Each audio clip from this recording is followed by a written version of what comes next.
এইবার হচ্ছে তোমাদের যেটা মোস্ট ডিমান্ডিং ছিল, কোথায় গেল সেটা, এই যে রুহির বাবা মা রুহিকে কী দিয়েছে অন্নপ্রাশনে। ব্যাপারটা হচ্ছে ও পড়েছিল, কিন্তু তোমাদের সাথে শেয়ার করবো বলে খুলে নিয়েছি। মেয়ে আমার গয়না পরতে ভীষণ ভালোবাসে, তাই তো মা মুখটা ভার হয়ে গেছে, দেখো খুলতে চায় না, মানে হাতের থেকে কোনো কিছু তার খোলা যায় না, গলার থেকে কোনো কিছু তার খোলা যায় না, সে পরে থাকতে খুব ভালোবাসে। তো যাই হোক, এই যে সবার ফার্স্টে আমাদেরটা দিয়ে শুরু করছি। রুহির বাবা মায়ের তরফ থেকে রুহির জন্য হলো এই যে, কেমন হয়েছে বলো, এই দিক দিয়ে ঘুরিয়ে দেয়।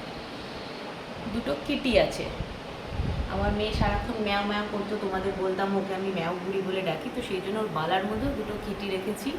আর ডিজাইনটা দেখলে তোমরা বুঝতে পারবে, দেখো এদিকটাতে প্লেন আছে আর এদিকটাতে একটা এরকম ডিজাইনের মতো করে রাখা রয়েছে। এইটা গেল আপাতত, এটা আমি ও পরেই থাকে সবসময়, ও খুলেছি হচ্ছে তোমাদের সাথে শেয়ার করবো বলে।